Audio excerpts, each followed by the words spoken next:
From the Allen Media Worldwide Headquarters Studios high atop Two Turtle Creek, this is Deconstructing Dallas. Greetings, everyone.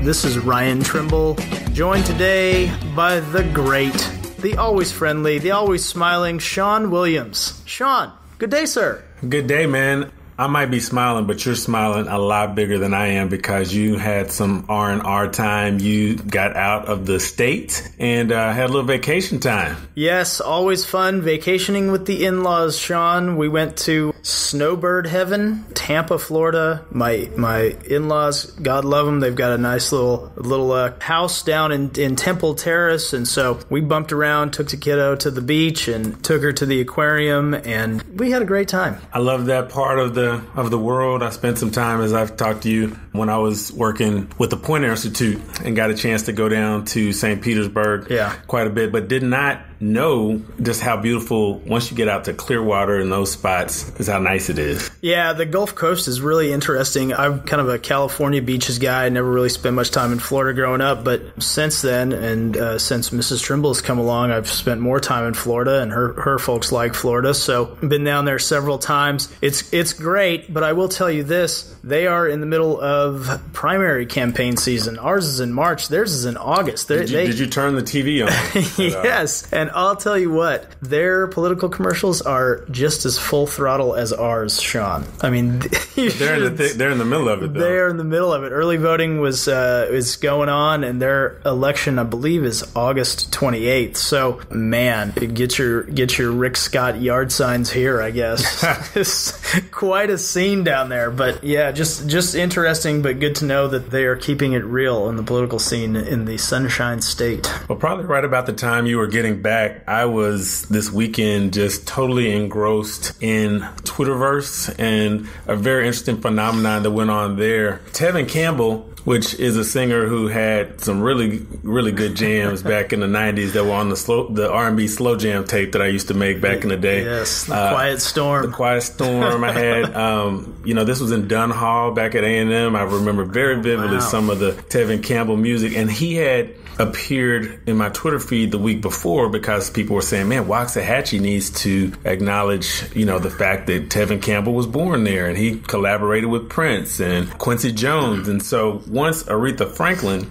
died, there were people who were suggesting maybe he should be someone who would sing at the funeral. But one of the people I follow on Twitter, and I met her and knew her back in the day when I was doing my blog, Awesomely Lovey, she tweeted, someone suggested Tevin Campbell to sing at Aretha's tribute. Under what rock did they pull that name from? And, very innocent tweet by Lovey, and she always kind of has a little edge to her tweets and to her book. She's a best-selling author of I'm Judging You, but man, Twitter was not having it. And I mean, for 24 straight hours, they let her have it. Let her have it.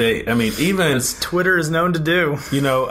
Missy Elliott weighed in. I mean, there were some big-time names that weighed in. Serious hot on fire. This. And the crazy part was, Tevin Campbell was trending, and people were talking about how they remembered his music, how much it meant to them, and then he even started getting into the point that Ava DuVernay said she is going to write him in an episode of Queen Sugar. So if you didn't see it, I mean, there have been plenty of articles written about this Tevin Campbell phenomenon that happened over the weekend, but I was all about it, and it took up a lot of my hopefully time. He made some money over the weekend selling some songs. I'm pretty sure that there were a lot of downloads. I know I was listening, streaming on Spotify, Tomorrow, Bring a Better You, Better Me. I mean, Round and Round. I mean, there were a lot of, nostalgic moments listening to Tevin this weekend. Well, speaking of going around and round. Man, that is a segue. That is a pivot point, yes. A good segue into our guest today. I'm really excited. This is a big project for Dallas that you've been working on, Sean. Tell us a little bit about who we're going to be with today. So we are going to meet with David Taggart. He is project manager for the Odyssey, and the Odyssey is an observation wheel that is proposed to be built in the Cedars neighborhood down near the Trinity River. And,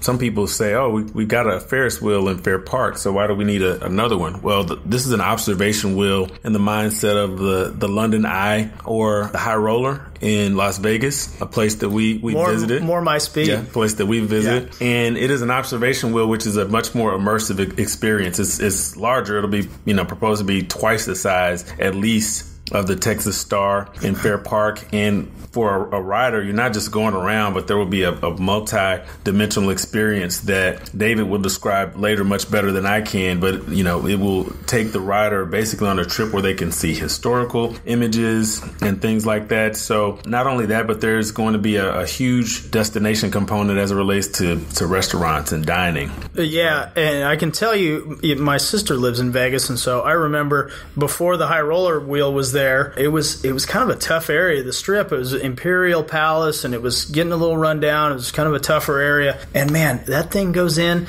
and there's bowling, huge bowling alley, concert hall, really cool stuff, a lot of great shopping, restaurants. I mean, it's breathed new life into that area of the Strip. And as you pointed out earlier, you don't really even know it's there until you get on the thing. I mean, if you're street level in Vegas, it's really hard unless you're at the right angle to even see it. Now, if you're staying, I got some pictures that I might be able to share from Vegas. From the share file, that when we were staying at the Cosmopolitan, where you had a great view of the Strip with the wheel there in the background. But there are other parts of the Strip that, you know, you don't know it's there. You come around the corner and there it is. You know, again, this one is also probably, you know, twice the size of our Ferris wheel here in town. So it's going to be a great addition to our city. And it's been a fun project to work on. And we're just looking forward to, we hope the city will want this to be part of our community. I know as a resident, which is right down the street in North Oak Cliff, that would be a great addition for us. Yeah, absolutely. And not only the addition to the skyline will be really cool, you know, symbolic addition to the skyline, but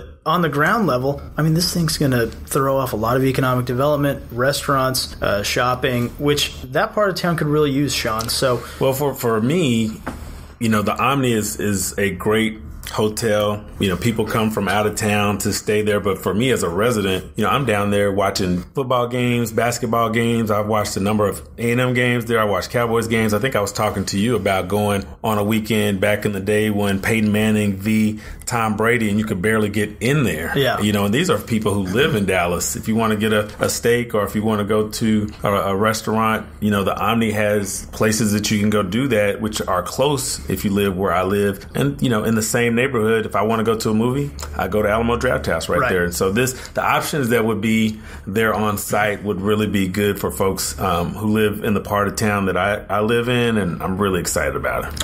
Well, let's jump right in with David after this break. Deconstructing Dallas, Ryan Trimble, Sean Williams. Thanks for stopping by.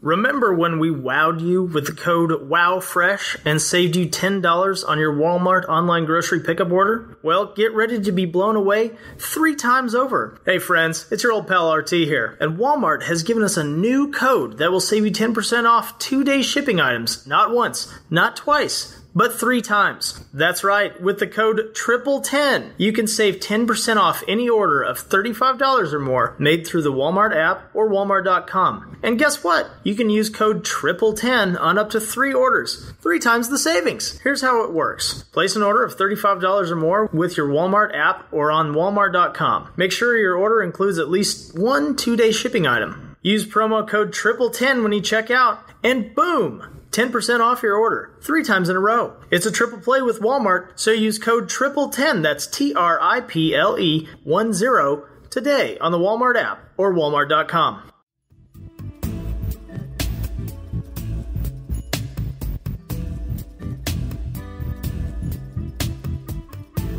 Welcome back to Deconstructing Dallas. Sean Williams, Ryan Trimble. We are excited to speak with one of our clients, a client that I have worked with quite a bit over the last few months. We are talking with David Taggart. He is director and project manager of the Odyssey, the observation wheel that is headed our way here in Dallas. So David, first off, thanks for joining us today. Well, Sean, thanks for having me here. Excited to be here. So the Odyssey is an observation wheel, and we'll talk a little bit more about exactly what that means. But can you just talk about how the vision for the Odyssey to come to Dallas even came about? Yeah, first of all, observation wheels have kind of been around for the last 18, 19 years. Observation wheels, as distinguished from Ferris wheels, started really with the building of the London Eye back in the millennium, 2000. Since then, a number of other cities and developers have constructed these, what we call observation wheels. Observation wheels tend to range in height from about 300 to 600. Now, some are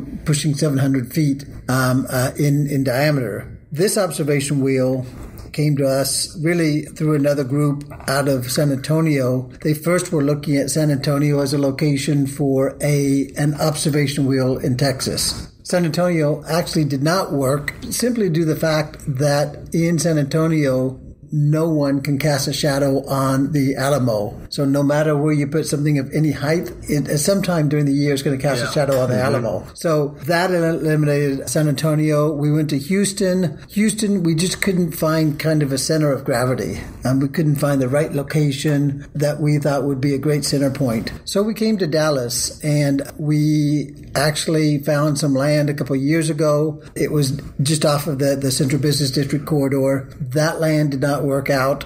And about 2 years ago, we started discussions with Matthew Southwest and that group and found a great piece of property, a great piece of land that's just southwest of the Cedars. So that's how we ended up here, and we're very excited about where we are. It's a great location. With these projects, location's everything, and we think we landed on just a super location. David, the location looks great. That's a really up-and-coming neighborhood. It's a cool part of town. I've gone down there, hung out a little bit. It's really cool. Tell me, though, how does this compare to the Texas Star, which is over at Fair Park? That's the Ferris wheel.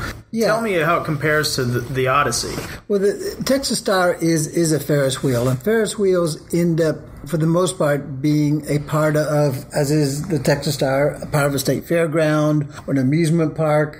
They tend to be smaller in size. The capsules or the gondolas are not climate controlled. In the case of the Texas Star, I believe that operates only when the Texas State Fair is in operation. Mm-hmm. So it's a much different experience. An observation wheel is what it sounds like. It's a destination in and of itself. The capsules are climate controlled. In our case, we're going to have a lot of content going through the capsules, going through the terminals. We're going to tell a story. So it's just a much different experience. But in our case, the wheel itself, the observation wheel becomes the destination rather than us just being a part of a fair, a part of an amusement park. David, I want to go back and talk a little bit more about the location of the Odyssey. I think about it because when I was working more with the city, there was a maritime museum that was planned for that piece of land, but it's down on riverfront. It's near Corinth. A lot of folks know that the high-speed rail is going in around that area. So can you talk about the location where you guys are going to be coming up? Yeah, like I said, the two driving kind of success factors in these things, well, a number of driving success factors. Number one is the city, and I failed to mention the fact that we think that Dallas is going to make this a huge success.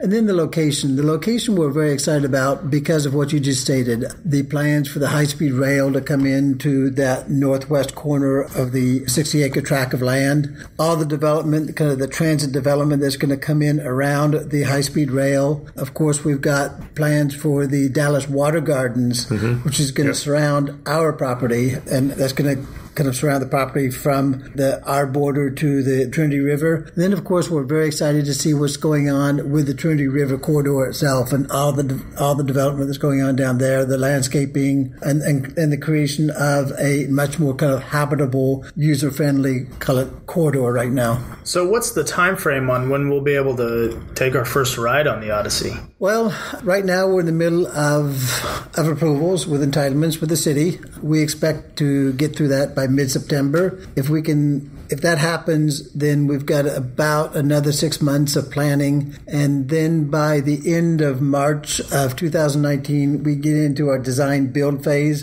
And that's a 39-month phase. So we're looking at 2022 for opening sometime in the summer 2022. These things never go off perfectly. They're all one-offs. There's no template in how to design, engineer, and build these things, but that's what we're aiming for. Very cool. We are with David Taggart, Director and Project Manager of the Odyssey. And one of the other good things about where you guys are going to be located is the Trinity River and the fact that you guys have really become a natural gateway for folks who want to access the river down a little bit further.